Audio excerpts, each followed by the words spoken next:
My wife handed me divorce papers at my father's funeral. No warning, no shame, just a white envelope slipped into my hand between condolences and folded flags. She looked me in the eye, calm, rehearsed, and said, "It's time, Jack." Then she turned and walked back to her seat beside him. That was the moment the noise stopped. The crying, the speeches, the preacher's voice, it all blurred into static. My two kids, Ethan and Lily, were sitting next to her, whispering to the man I once called a friend.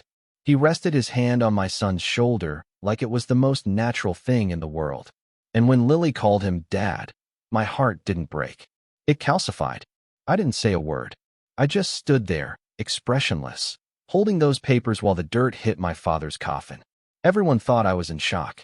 They were right, but not for the reason they assumed. My name is Jack Turner, 45 years old, construction project manager, husband, at least until that morning, and father of two. For the last 6 months, I'd been living with a secret of my own. Because long before she served me that envelope, I'd already known about the affair. I'd already seen the messages, the weekend work trips, the photos, and I'd already started building something much stronger than anger. A plan. See, I learned a lot from my father before he died. He wasn't a man of many words, but he believed in patience. He used to say, "A man who waits sees what others miss." I took that to heart. I didn't confront her, didn't threaten.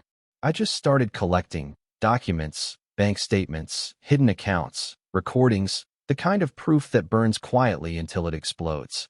She thought I was numb, too broken to react. What she didn't know was that the moment she gave me that envelope, she stepped right into the trap I'd been building for months. So when the service ended and the crowd drifted away, I folded the papers neatly, slipped them into my coat pocket, and looked over at her. She smiled like she'd won. But the thing about people who think they've buried you, they never realize you were already digging. After the funeral, I drove home alone. The house was dark, quiet, stripped of warmth. Her car wasn't in the driveway. It hadn't been for weeks. I didn't turn on the lights. I just sat in my father's old chair, staring at the papers she'd handed me, reading every word in silence. She'd filed 2 weeks earlier. The signature at the bottom wasn't a surprise. I recognized the name beside it, Michael Grant. Her attorney, and her lover. Michael used to be my friend. We'd met at a community fundraiser years ago, bonded over our kids, even had barbecues together. I should have noticed the signs sooner. The way her phone would light up when he texted, the sudden business dinners, the perfume she never wore for me. But I didn't confront her. Not then, because my father was sick and I didn't have room for war. But I remembered every detail, every lie, every shift in her voice when she said his name. And while she thought she was planning her escape, I was setting the foundation for mine. 3 months before my father passed, I met with a lawyer of my own, a quiet, gray-haired man named Collins. I told him everything. He didn't ask why I hadn't left. He just nodded and said, "If you want to win, you'll need patience." So I waited. I moved our joint accounts into a holding structure, one she couldn't touch without my approval. I rerouted the payroll for my business into a separate LLC. I changed the will my father left me, placing every property, asset, and investment into a trust under my children's names. By the time she filed, I'd already made sure she'd walk away with nothing. But this wasn't about money. It was about clarity. I wanted her to see what loyalty looks like when it's weaponized. The night after the funeral, I got a text from her. I didn't want it to happen this way. I didn't reply. I didn't need to, because her timing told me everything. She waited until my father was in the ground before trying to bury me too. The mistake she made was assuming I'd stay down there with him. The morning after the funeral, I woke up before sunrise. The house felt emptier than ever. No laughter, no sound of kids running down the hallway. Just quiet. The kind that doesn't bring peace, only clarity. I made a cup of coffee, sat at the kitchen table, and opened a small black folder. Inside were months of notes, statements, and photographs. My own version of a war journal. It started innocently. A hunch, a pattern, then proof. Credit card charges that didn't match her story. Hotel receipts from weekends she claimed were spent visiting her mother. Then came the messages, screenshots I'd recovered from a synced tablet she forgot to disconnect. Words between her and Michael, careless, intimate, written without thought for consequence. I didn't confront her. I documented everything. Patience had become my armor. When she moved out, she thought she'd taken control. What she didn't realize was that every step she took had been mapped out by me. The trust, the accounts, even the mortgage payment transfers. She was living in a house technically owned by the very trust she couldn't touch. She didn't know that yet, but she would. That afternoon, I went to see Collins, my attorney. He looked over the papers she'd served me and smiled faintly. She moved fast, he said. I told him she always did. Then I slid the black folder across his desk. Everything you need, I said. He flipped through the pages, his expression shifting from professional calm to quiet disbelief. You've been preparing this for months. I nodded. She planned her betrayal. I planned her outcome. He leaned back in his chair. You know this will destroy them. I'm counting on it, I said. That night, I drove past the house she'd rented with him. My kids were there, laughing in the front yard. For a moment, I almost got out of the car. But then I saw him step outside, calling them in for dinner. My son looked up at him and said, "Okay, Dad." It didn't hurt the way I thought it would. It just confirmed that I was right to stop playing the victim. I drove away without looking back. Because I already knew, when the time came, I wouldn't need to take anything from them. They'd hand it to me themselves. 2 weeks passed before I heard from her again. The text came in late, past midnight. We need to talk, it said. No apology. No explanation. Just entitlement disguised as civility. I didn't reply. The next morning, she called. I let it ring until it stopped. By then, Collins had already filed the counter petition, every piece of evidence attached, every account documented. In the eyes of the court, I wasn't a grieving husband. I was a man calmly defending what was his. The irony was that she didn't even realize what she'd lost yet. 3 days later, she showed up at my office. Security buzzed me that a woman was demanding to see me. I told them to let her wait. I finished 2 meetings before stepping out. She was sitting there, pretending to be composed, but her hands gave her away. I could see the panic behind the anger. She said she just wanted to clear things up, that the funeral had been a bad moment, that she hadn't meant for it to go that way. I listened, motionless. When she finished, I said, "You filed the papers before my father's body was even cold." She looked down, then tried to pivot, said the kids were confused, that they missed me, that Michael was just helping out. Helping out. That was the phrase that almost made me laugh. I told her the kids would be fine. I'd already filed for full custody. Her face changed instantly. She said I couldn't do that, that she'd fight it. I told her I wasn't fighting, just documenting. Everything. Every moment, she chose him over them. Every lie she wrapped around their childhood. I didn't raise my voice once. The silence did the work for me. She asked if this was revenge. I told her no. Revenge is loud. This was maintenance. I was just restoring balance. When she left, she slammed the glass door so hard it rattled. Everyone in the lobby stared. I didn't. I went back to my desk, poured a cup of coffee, and continued working. By that evening, Collins called. "She's already panicking," he said. I told him to let her. The plan wasn't finished yet. The trap was still tightening. By the end of that month, the silence between us had turned into a war zone. She stopped pretending to be calm. Her messages grew longer, angrier, filled with demands and accusations. She said I was being cruel, that I was using the kids as leverage. I didn't reply. I didn't even read most of them. Collins handled everything. Every word she sent went into the growing file labeled behavioral evidence. I learned quickly that the less I said, the louder her panic became. When people lose control, they reveal who they really are. And she was unraveling fast. Then came the mistake, the one that finished what little defense she had left. She tried to move money out of one of our old accounts, not realizing it was under review by the court. The transaction triggered a fraud alert, and within 24 hours, I had the report. It wasn't much, just a few $1,000s, but it told the judge everything he needed to know about her intentions. That same week, I received a call from the school. The principal said there'd been an incident. My son had gotten into a fight with another kid who said something about his mom's boyfriend. When I arrived, Ethan was sitting in the office, eyes down, fists still shaking. I didn't scold him. I just put a hand on his shoulder. He didn't look at me when he said, "He's not my dad." That's when I knew what I was really fighting for.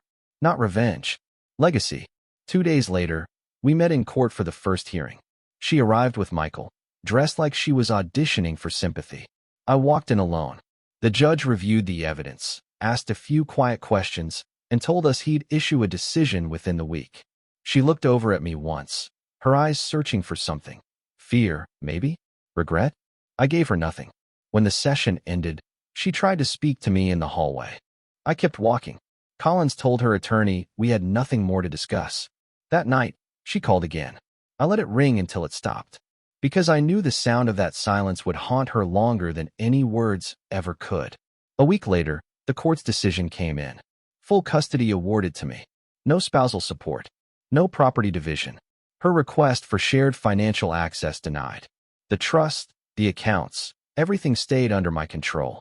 She got visitation rights twice a month, supervised. Collins called it a clean win. I called it closure. When I told the kids, they didn't say much. Ethan just nodded. Lily asked if she'd still see her mom. I said yes, but not as often. She didn't argue. She just hugged me and went back to her drawings. That kind of quiet acceptance cuts deeper than words. Kids always know who's been telling the truth. 2 nights later, she showed up at my door unannounced. It was late, almost midnight. She looked tired, smaller somehow, like the fight had finally drained out of her. I didn't invite her in. She stood there in the cold and said she didn't understand how everything had turned against her so fast. I told her I hadn't turned anything. I'd just stopped covering her tracks. She said she missed the kids. I said they missed stability. She said I'd humiliated her. I told her she'd done that herself. She wanted me to say something kind, something that might reopen a door she'd slammed shut. I didn't. I just said, "You made your choices. Now you live in them." She cried quietly, not the dramatic kind, but the defeated kind. When she finally left, I watched her walk down the driveway and into the darkness. I didn't feel triumph. I didn't feel pity, just completion. That weekend, I took the kids to my father's old cabin by the lake. The same place where I'd spent summers learning how to build, fix, and wait. Ethan helped me repair the dock. Lily picked wildflowers. For the first time in months, we laughed. That night, after they went to sleep, I sat on the porch with a drink, staring at the still water. The trap was never about destruction. It was about preservation, of dignity, of truth, of peace. I hadn't shouted. I hadn't begged. I'd simply prepared. And in the end, preparation was louder than any revenge. A few months passed before I heard from her again. The messages were short at first, updates about the kids, attempts to sound civil. I responded only when necessary. I'd learned that indifference was the sharpest form of control. She didn't know how to function without an emotional reaction to feed on. Then, one evening, she sent a longer message. She said Michael had left her, that the man she'd thrown everything away for had needed space. The irony wasn't lost on me. She said she was sorry, that she'd made mistakes, that she just wanted to fix things for the children.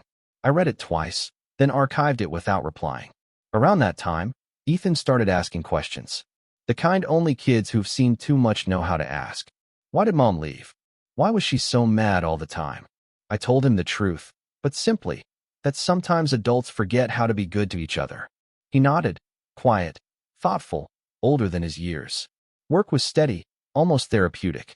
My focus came back sharper than ever. There's something about rebuilding your life after betrayal. It teaches you precision. I kept to routines, mornings with the kids, afternoons on site, evenings in quiet reflection.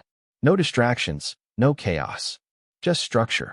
Then, out of nowhere, I got a call from Collins. He said my ex-wife had filed a motion to revisit custody. She claimed she'd stabilized her life. I didn't get angry. I just asked him to prepare the file. We met 2 days later in his office.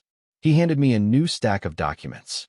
Photos, records, social media posts she'd forgotten to hide. Nights out, new boyfriends, parties that told a different story than the one she'd told the court. Collins looked at me and said, "Do you want to go after her this time?" I said no. Just let the evidence speak. At the next hearing, she tried to paint herself as reformed. The judge read through the new exhibits silently. Her expression changed with every page. When the ruling came down, the custody arrangement stayed exactly as it was. Afterward, she didn't look at me, just at the floor. That was the moment I realized I didn't need her downfall to feel whole. She'd built it herself, brick by brick. I just watched it happen in silence. After the second custody hearing, things grew quieter. almost unnaturally so. She stopped calling, stopped texting. No late-night apologies, no new attempts to manipulate the situation. It was as if she had finally accepted that she couldn't win. But silence doesn't always mean peace. Sometimes it's the sound of someone regrouping. A month later, Ethan came home with something strange, an envelope left at his school pickup. No name, just his first initial written in her handwriting. Inside was a short letter. She told him she missed him, that Daddy wouldn't let her visit more often, that one day things would be different.